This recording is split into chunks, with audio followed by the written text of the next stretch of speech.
O Lar Adventista, capítulo 9. Casamentos proibidos. Casamentos de cristãos com descrentes. Há no mundo cristão uma assombrosa, alarmante indiferença para com os ensinos da Palavra de Deus acerca do casamento de cristãos com descrentes. Muitos que professam amar e temer a Deus preferem seguir a inclinação de seu próprio espírito, em vez de tomarem conselho com a sabedoria infinita.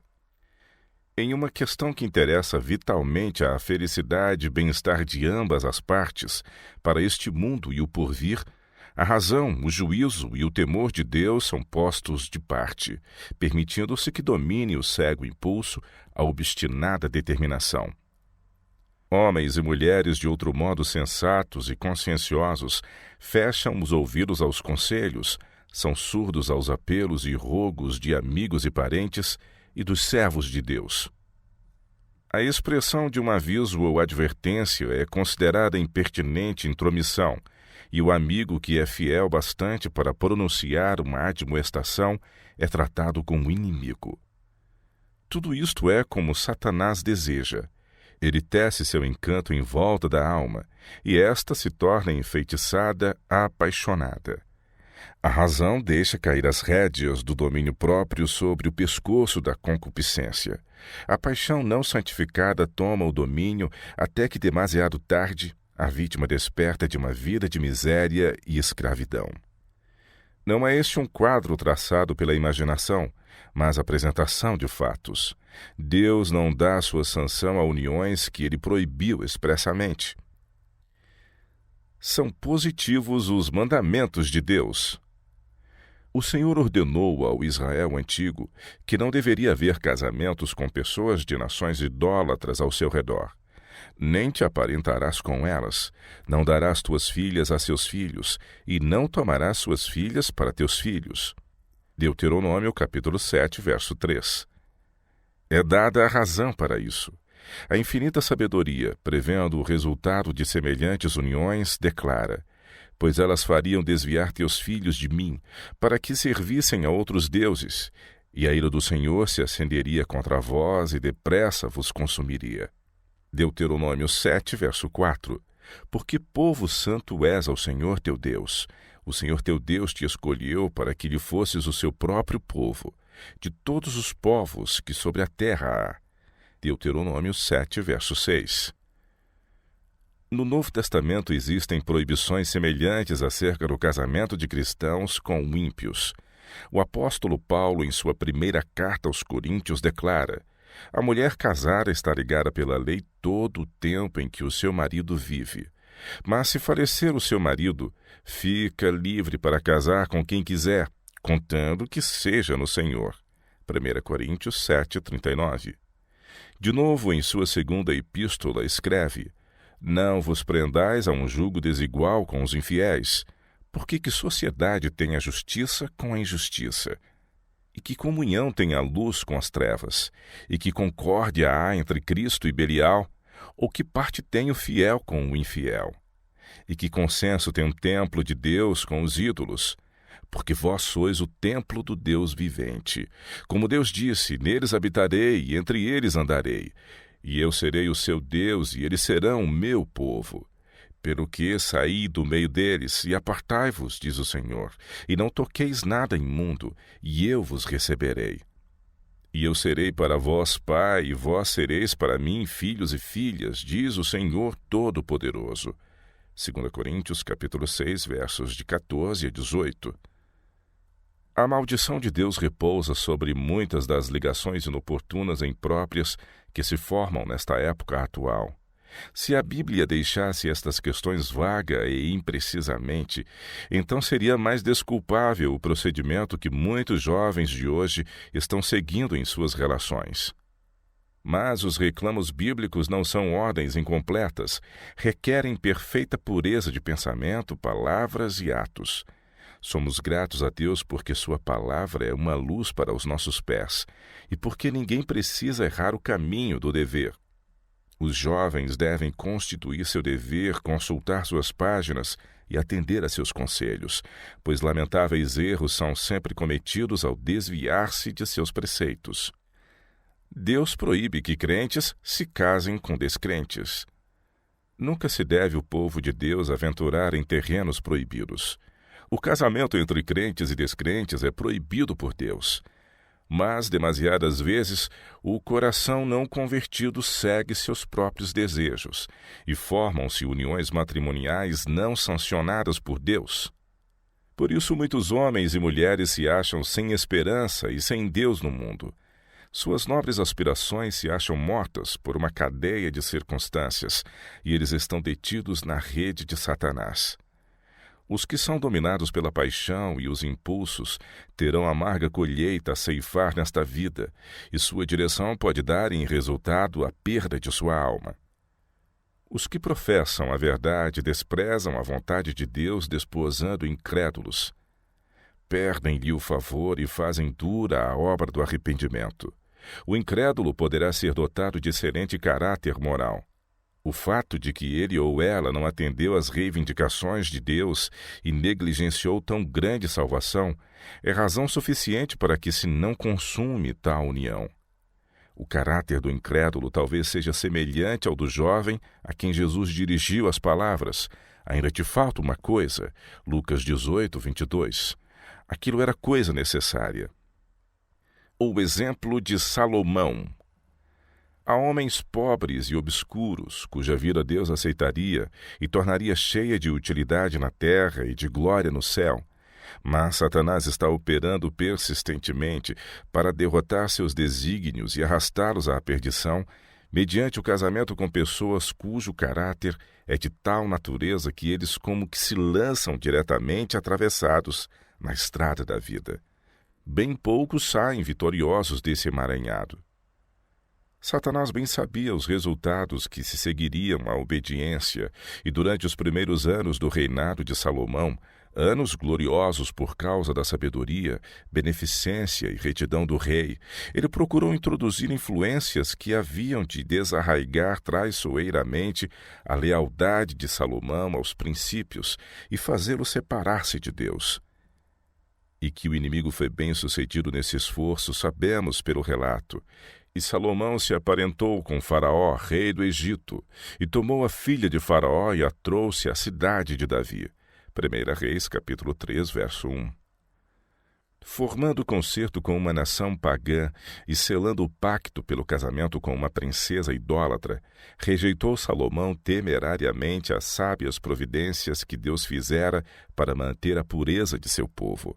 A esperança de que essa esposa egípcia se convertesse não foi senão uma fraca desculpa ao pecado. Em violação de um positivo mandamento de permanecer separado de outras nações, o rei uniu sua força com o braço da carne. Por algum tempo, em sua compassiva misericórdia, Deus dominou esse terrível erro. A mulher de Salomão se converteu, e o rei, por uma sábia liderança, poderia ter feito muito para combater as forças do mal que sua imprudência pusera em operação. Salomão começou, porém, a perder de vista a fonte de seu poder e glória. A inclinação tomou ascendência sobre a razão. À medida que crescia sua confiança em si mesmo, ele procurou cumprir os desígnios do Senhor ao seu modo. Muitos professos cristãos pensam como Salomão, que podem se unir com os descrentes porque sua influência sobre os que se acham no erro será benéfica. Mas muitas vezes eles próprios, enredados e vencidos, cedem sua fé sagrada, sacrificam os princípios e separam-se de Deus. Um passo em falso induz a outro, até que afinal eles se colocam onde não podem esperar romper as cadeias que os prendem. A desculpa é favorável à religião.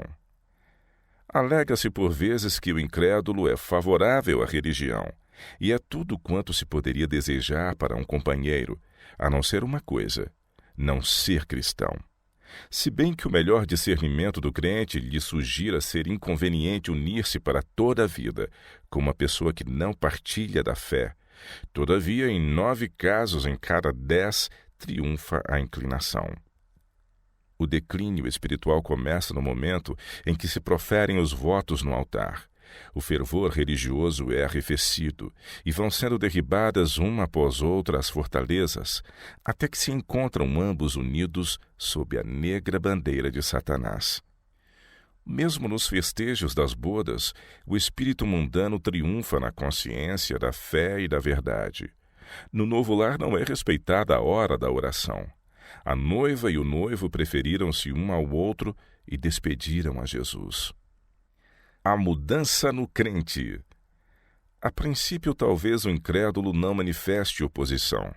Quando, porém, é apresentado à sua atenção o assunto da verdade bíblica para que o considere, ergue-se imediatamente o sentimento: você casou comigo sabendo que eu era o que sou, não quero ser incomodado.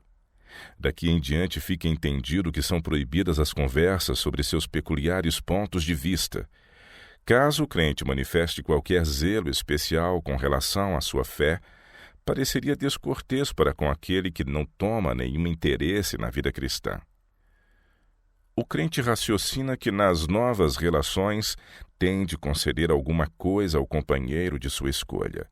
São patrocinados entretenimentos sociais mundanos, a princípio com grande relutância de sentimentos por parte do crente ao fazer isto, mas depois o interesse na verdade vai se tornando cada vez menor, e a fé se transforma em dúvida e incredulidade.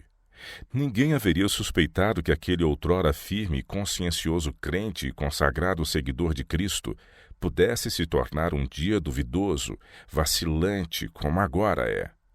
Oh, a mudança operada por aquele casamento imprudente! Coisa perigosa é formar uma aliança mundana.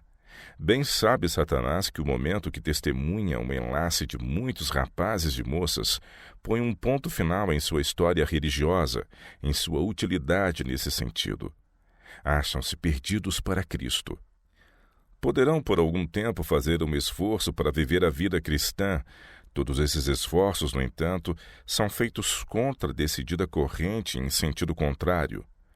Outrora era para eles um privilégio e prazer falar acerca de sua fé e esperança. Chegam, porém, a relutar para mencionar tal assunto, sabendo que aquele com quem uniram o destino não tem nenhum interesse no mesmo. Em consequência, perece no coração a fé na preciosa verdade e Satanás tece perigosamente em torno deles uma rede de dúvida. Arriscar o céu. Andarão dois juntos se não estiverem de acordo? Amós, capítulo 3, verso 3. Também vos digo que se dois de vós concordarem na terra acerca de qualquer coisa que pedirem, isso lhes será feito por meu Pai que está nos céus. Mateus 18, 19. Quão estranho, porém, o que se nos depara. Enquanto um daqueles que se acham tão estreitamente unidos está empenhado em devoção, o outro vive indiferente e descuidoso, ao passo que um busca o caminho da vida eterna, o outro segue a estrada larga que conduz à morte. Centenas de pessoas têm sacrificado a Cristo e ao céu em consequência de haverem desposado um não convertido. Acaso pode ser que o amor e o companheirismo com Cristo seja de tão pouco valor para eles que preferiram a companhia de pobres mortais? É o céu tão pouco estimado que estejam dispostos a arriscar sua vida por alguém que não sente amor algum para com o precioso Salvador? Unir-te ao incrédulo é colocar-te no terreno de Satanás. Ofendes o Espírito de Deus e perdes sua proteção. Pode sujeitar-se a tão terríveis desvantagens na peleja da batalha pela vida eterna? Pergunta-te a ti mesma: não desviará um marido descrente os meus pensamentos de Jesus? Ele é amante dos prazeres mais do que amante de Deus. Não me levará a apreciar as coisas de que gosta? O caminho para a vida eterna é íngreme e áspero.